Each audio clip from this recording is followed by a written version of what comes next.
D Y Chandrachud साहब supreme court के जज एक बार फिर से मोदी सरकार के लिए उनका फैसला एक करारी हार साबित हुआ।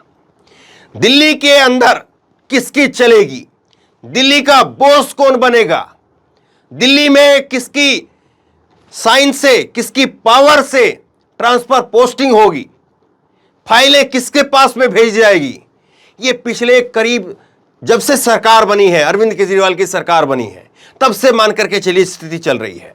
और पिछले 8 साल से मामला कोर्ट के अंदर था और आज उसको लेकर के सुप्रीम कोर्ट में डीवाई चंद्रचूड़ साहब की जज, जिसमें 5 जज थे, 5 जजों की बेंच ने बड़ा फैसला सुनाया है। और सुप्रीम कोर्ट के अंदर आज जो कहा गया है, एक एक शब्द को ध्यान से सुनना चाहिए और सुनना चाहिए नरेंद्र मोदी सरकार को। कैसे जो है वो दूसरे राज्यों की सरकारों को छोटा मानते हैं, कमतर मानते हैं, या अपने अंदर जो है अपने अंडर उनको रखना चाहते हैं। लेकिन कैसे आज सुप्रीम कोर्ट ने कहा है लोकतंत्र का सम्मान करना पड़ेगा, संघीय ढांचे का सम्मान करना पड़ेगा और दिल्ली का बॉस कौन ये बता दिया है। दरअसल मैं पूरा ये जो आज सुप्रीम कोर्ट के अंदर जो कुछ हुआ है उसका थोड़ा सा बैकग्राउंड, ये मसला क्या था, कैसे था, कब से था, ये मैं आपको बताता हूं और फिर उसके बाद में आज जो सुप्रीम कोर्ट ने कहा है एक एक शब्द सुनिए। वाकई जो पिछले कई सालों से आप सुनते थे, उपराज्यपाल वर्सेस केजरीवाल, मुख्यमंत्री वर्सेस जो है वो प्रधानमंत्री की जो लड़ाई जंग देखने को मिलती थी, बहुत सारी चीजें उससे साफ हो जाएंगी। और कौन सी ऐसी चीजें हैं जिन पर अभी भी अरविंद केजरीवाल को कोई अधिकार नहीं है, कोई हक नहीं मिलेगा, वो भी मैं आपको आगे बताऊंगा। दरअसल 2015 के अंदर अरविंद केजरीवाल की सरकार हाईकोर्ट जाती है और हाईकोर्ट जाकर के कहती है कि हमें सारी फाइलें उपराज्यपाल को भेजनी पड़ती है, उपराज्यपाल हमारी सरकार के कामकाज में अड़ंगा डाल रहे हैं। और इसको लेकर के मार्च 2016 के अंदर फैसला आता है और उस फैसले में हाईकोर्ट उपराज्यपाल के हक में सुनाता है। अब उसके बाद में हाईकोर्ट से सुप्रीम कोर्ट सरकार अरविंद केजरीवाल की सरकार चली जाती है, क्योंकि हाईकोर्ट में एक तरह से उनकी जो हार हुई थी।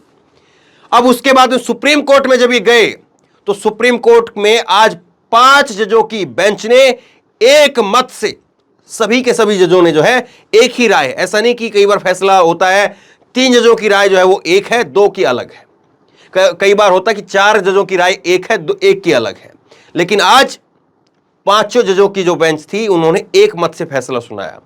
क्या कहा है एक एक करके सुनिए आप। सुप्रीम कोर्ट में पहली बिंदु आपको मैं समझाऊं तो पहला पॉइंट यह है कि केंद्र सरकार दिल्ली के कामकाज के अंदर दखल नहीं दे सकती है, इस बात को कहा है। विधानसभा को, दूसरी बात, विधानसभा को कानून बनाने का हक है, यह बात सुप्रीम कोर्ट ने कही है। तीसरी बात, दिल्ली का बॉस कौन, यह सबसे बड़ी बहस है, दिल्ली में किसकी चलेगी सबसे बड़ी बहस है। इसको लेकर के कहा है कि उपराज्यपाल की शक्तियां केवल वहीं तक है जहां तक उनका अधिकार है, उसके आगे नहीं है। यह बात जो है उपराज्यपाल को लेकर के, दिल्ली के बॉस कौन है इसको लेकर के कही है।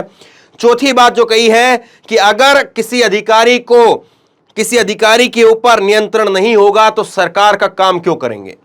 दरअसल अरविंद केजरीवाल सरकार की दलील थी सुप्रीम कोर्ट के अंदर कि ट्रांसफर पोस्टिंग का अधिकार हमें नहीं दिया गया, उपराज्यपाल ने अपने पास में ट्रांसफर पोस्टिंग का अधिकार ले लिया है, तो लिहाजा कोई अधिकारी हमारी सुनने को तैयार नहीं होगा, उसके अंदर कोई डर नहीं होगा, वो हमारी बात सुनेगा क्यों, कि हम अगर वो कोई काम गलत करता है तो ना हम उसे हटा सकते हैं ना उसकी पोस्टिंग करवा सकते हैं। अब सुप्रीम कोर्ट ने कहा कि अगर ऐसा है तो फिर वो वाकई ये गलत चीज है और ये अधिकार केजरीवाल सरकार को, दिल्ली की सरकार को मिलना चाहिए।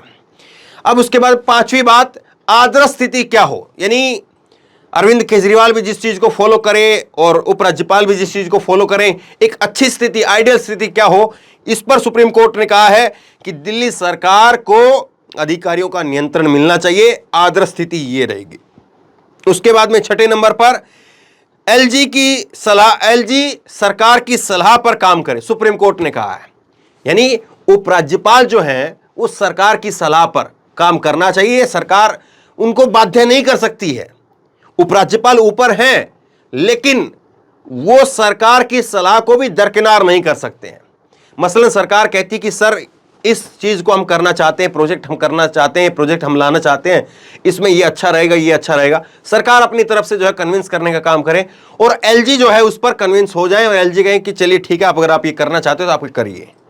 ये ना हो कि एलजी जो है खुद ही फैसला ले ले कि नहीं ये प्रोजेक्ट तो नहीं चलेगा। एलजी ये कह सकता है कि हाँ इसमें थोड़ा संशोधन करके ले आओ, फिर इसको पास कर देते हैं। ये बातें कही गई है।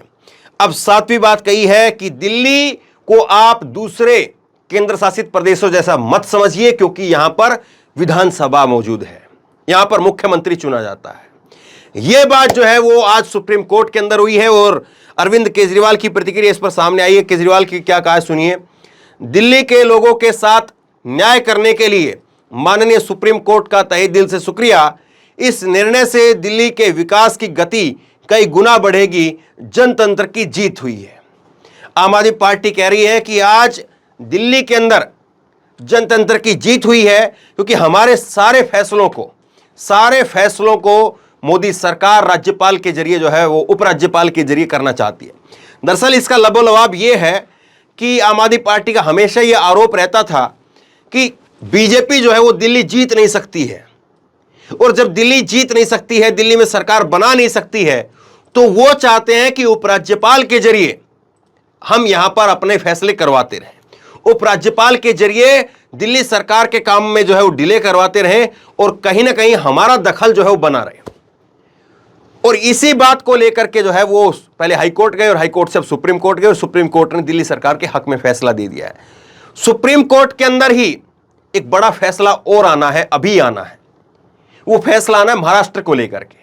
अब महाराष्ट्र में क्या कुछ जो है निकल करके सामने आता है, सुप्रीम कोर्ट महाराष्ट्र को लेकर के क्या कहता है, उस पर भी मेरी नजर बनी हुई है और जैसे ही वो फैसला निकल करके सामने आता तुरंत आप तक पहुंचाऊंगा। इस फैसले को आप किस तरह से देखते हैं? अरविंद केजरीवाल वर्सेस नरेंद्र मोदी की जो लड़ाई दिल्ली में चल रही थी, इसमें सुप्रीम कोर्ट ने जो कहा है उससे आप कितना सहमत हैं? नीचे कमेंट बॉक्स में अपनी राय लिख करके मुझे जरूर बताइए। इस वीडियो को खूब शेयर कीजिए, लोगों तक पहुंचाइए, ताकि लोगों को पता चले कि क्या कुछ हो रहा था, लेकिन सुप्रीम कोर्ट ने आखिरकार उसको कैसे बदला। और इसी तरह की तमाम खबरों के लिए ऑनलाइन न्यूज़ इंडिया को सब्सक्राइब कीजिए, साथ में जो बेल आइकन है घंटी उसको जरूर दबाइए, ताकि आपको नोटिफिकेशन मिल सके। क्योंकि बहुत जरूरी है जब हम खबर यहां पर अपलोड करें तो खबर आप तक तुरंत पहुंचे, और तुरंत अगर आप तक खबर पहुंचती है तो फिर जो है उस पर और लोगों की भी प्रतिक्रिया निकल करके सामने आती है, उससे हमारी हौसला अफजाई होती है। तो बहरहाल शेयर करिए, इस खबर को खूब शेयर कीजिए और इसी तरह की खबरों के लिए ऑनलाइन न्यूज़ इंडिया को सब्सक्राइब कीजिए। धन्यवाद। इस खबर को अभी लाइक करें, शेयर करें, अभी चैनल को सब्सक्राइब करें और घंटी जरूर दबाएं।